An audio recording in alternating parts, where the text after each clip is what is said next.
Chapter हमारा ratio analysis का, ठीक है। चलो ऋषिका इसको रीड कर बेटा।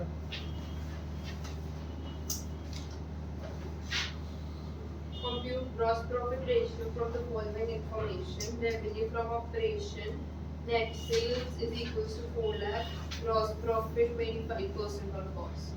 GP is equal to 25% on cost। ये ना एक रिलेशनशिप हमने प्लस वन में भी किया था, ध्यान से समझना। क्या लिखा हुआ है 25% on cost। क्या लिखा है 25% on, तो इट इज 1/4 on cost। 1/5 तो सेल्स पे कितना होगा ये 1/5। क्यों होता है ये, तो कॉस्ट पे जो रिलेशनशिप है सेल्स पे हमेशा एक ज्यादा होता है। तो 1/4 on cost है तो सेल्स पे कितना होगा 1/5। अगर 1/3 on cost होगा तो सेल्स पे कितना होगा, अगर 1/3 on सेल्स है तो कॉस्ट पे कितना होगा 2। कॉस्ट पे कम होगा सेल्स पे ज्यादा होगा। कैसे होता है, let's say cost price is equal to 100। हम एक प्रॉफिट मार्कअप करते हैं कि हमने इतना प्रॉफिट कमाना है। लेट्स से प्रॉफिट इज 20 रुपीस, तो सेलिंग प्राइस बिकम्स 120। अब ये प्रॉफिट कॉस्ट के कंटेक्स्ट में कितना है और सेलिंग के लिए जितना मर्जी जैसे करने पर रहना कितना प्रॉफिट है 20। तो 20 upon 100 1/5 ये किसके कंपैरिजन में था, सेल्स में 20 upon क्या हो जाएगा 120, तो 1/6 हो गया। ठीक है, इसको बहुत सारे टीचर्स इस तरह से भी करवाते हैं कि अगर आपको कॉस्ट दिया है तो आप सेल्स का फॉर्मूला लगाओगे। ठीक है, क्या लगेगा वो अमाउंट, ठीक है, इनटू रेट। अब कॉस्ट से सेल्स बताना बढ़ेगा, ठीक है, ओवर 100 माइनस रेट, इस तरह से करते हैं। और अगर सेल्स से कॉस्ट जाना है तो कम होगा, that will be amount into rate upon 100 plus rate. ठीक है ना, तो यहाँ पे ये दो फॉर्मूला ध्यान से रख लो, या तो ये लिख सकता है। अब यहाँ पे हमें क्या दिया होगा 25% cost, that is 1/4 on cost is equal to 1/5 on sales।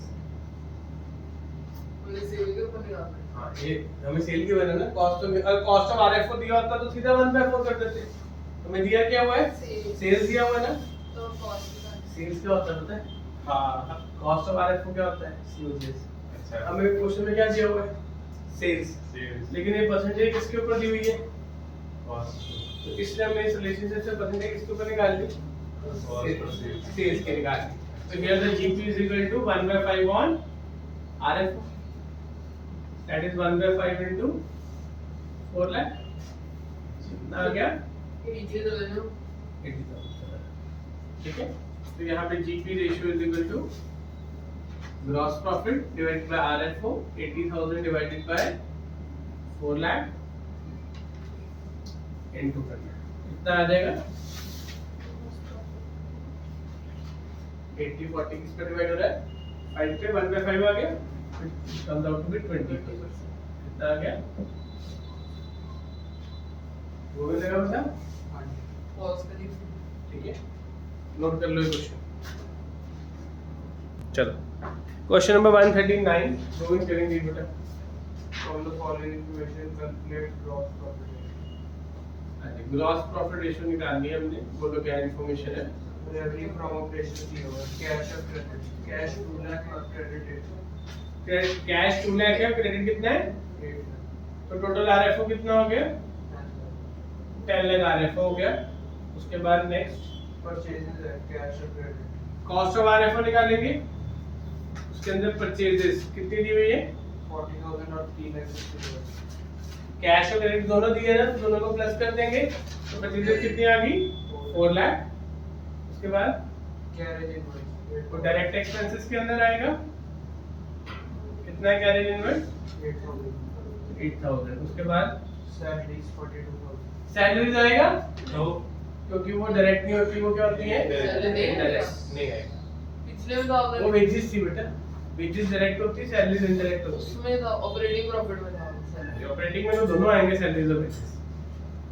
Next उसके बाद Decrease in inventory. Decrease in inventory क्या होता है प्लस होता है 1 lakh. डिक्रीज इन इन्वेंटरी कितना है 1 lakh 22,000. उसके बाद Return of goods. Return on किसको कहते हैं? Purchase return माइनस होना है कितनी है? 20 बेसिकली जो 360 थी उसमें से 20,000 माइनस होना था, तो 380 बन जाएगा। ये कितना बन जाएगा? 380। कितना है टोटल?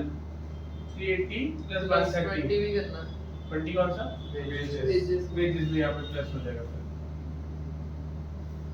130 150 480 530 कितना आ गया? 530। ठीक है, अब यहाँ पे हम निकालेंगे GP is equal to RFO minus cost of RFO 10 lakh minus 530 कितना आ गया? जीपी 470। ठीक है, GP ratio is equal to gross profit 470 divided by sir ये कितने मार्क्स का चैप्टर है? 6 मार्क्स बस into 100 47% आंसर है। सर हमें लास्ट 15 मिनट की ब्रेक दे दो फटाफट एग्जाम। हाँ जी, चलो वन चलो सोनी रीड कर क्वेश्चन 140 है। Opening inventory is 2 lakh, closing inventory 1 lakh 20,000. देखो क्वेश्चन सिंपल है, ओपनिंग इन्वेंटरी क्लोजिंग इन्वेंटरी, एक दिया हुआ इन्वेंटरी टर्नओवर रेशियो, इसके कारण मैं क्वेश्चन करवा रहा हूँ। देखो इन्वेंटरी टर्नओवर रेशियो होता क्या है? टर्नओवर रेशियो में इन्वेंटरी टर्नओवर रेशियो का फॉर्मूला क्या होता है? ठीक है, हमने अपनी इन्वेंटरी को कितना ज्यादा रोटेट किया है। इन्वेंटरी क्या होता है? किससे पता लगता है? हम जो सामान बेचते हैं, ठीक है ना, और जो बेचते हैं उससे क्या बनती है? सेल्स। क्या बनती है? नोट लिखो, inventory turnover ratio implies the efficiency the inventory turnover ratio implies the efficiency with which inventory has been utilized, efficiency by which inventory has been utilized। ठीक है, अब बेटा जो आप सामान बेचते हो, एक उसको सेल प्राइस होता है, कॉस्ट प्राइस होता है। जैसे मैं कोई गुड्स बेच रहा हूँ 10,000 के, उसकी कॉस्ट है 8,000, तो मेरा पैसा कितना ब्लॉक होगा? 8,000 के 10,000। तो इसका मतलब वो जो सेल्स है यानी आरएफओ को कंसीडर करेंगे या कॉस्ट ऑफ आरएफओ कंसीडर करेंगे? कॉस्ट, क्योंकि हमारा तो पैसा, अगर मैं किसी को क्रेडिट पे भी सामान दे रहा हूँ तो मेरे तो 8,000 ब्लॉक हो रहे हैं कि 10,000 ब्लॉक हो रहे हैं? मिलने 10,000 है, लेकिन मेरा पैसा कितना ब्लॉक हो रहा है? 8,000। तो एफिशिएंसी कॉस्ट से निकलेगी हमेशा। किससे निकलेगी? तो इसमें फॉर्मूला क्या होगा? Cost of RFO. अब कॉस्ट ऑफ आरएफओ तो सबको निकालना आता है, divided by average inventory, divided by average inventory. ठीक है, तो आईटीआर का फॉर्मूला क्या होता है? Cost of RFO divided by average inventory. ठीक है, अब उधर ही रहो ना, फोकस उधर से सेट करो। ठीक है, तो that will be cost of RFO divided by average inventory. अब इन्वेंटरी टर्नओवर रेशियो कितनी दी है हमें? लरिया पहले तो ठीक चल रहा था।